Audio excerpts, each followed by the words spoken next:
डोडो, अरे डोडो, तुम्हें पता है मैंने तुम्हें कितना याद किया? कहाँ थे तुम? इतना याद किया मैंने तुम्हें और अब तुम गुस्सा कर रहे हो मुझ पे? इतना मिस किया मैंने तुम्हें। डोडो, इन्हें बता दो कि इन्हें किसी और ने भी बहुत मिस किया।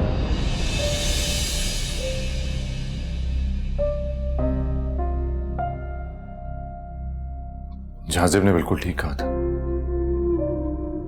कि हम जितनी भी कोशिश कर लें, प्लानिंग कर लें, लेकिन जिंदगी में ऐसे मोड़ आ ही जाते हैं जिनका हमने कभी तस्वुर भी नहीं किया होता।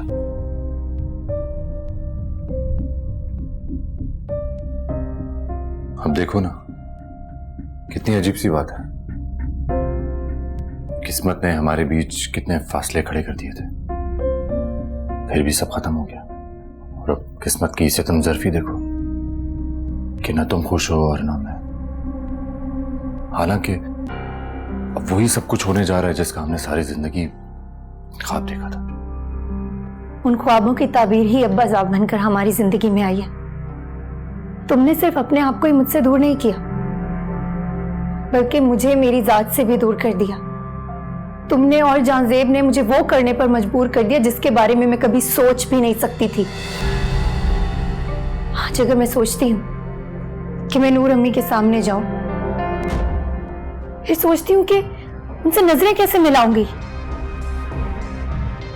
कैसे सामना करूंगी उनका,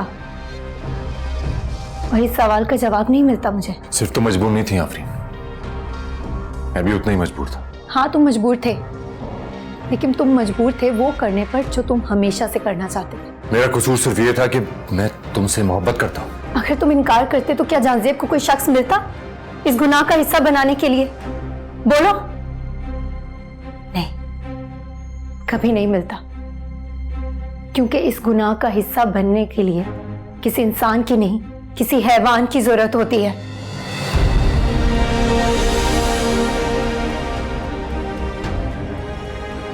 ठीक है तो ठीक है, फिर अगर तुम नहीं चाहती तो खत्म कर देते हैं ये सब, और फिर वही होगा जो तुम चाहती हो। अब खत्म करोगे तुम? अब खत्म करोगे? जब मेरी तलाक हो चुकी, मैं बर्बाद हो चुकी, अब तुम मुझसे पूछ रहे हो कि मैं क्या चाहती हूं? सच तो यह है कि तुमने और जांजेब ने मुझे सिर्फ एक प्रॉपर्टी समझा जिसका तुम दोनों अपनी मर्जी से सौदा करते फिर रहे हो।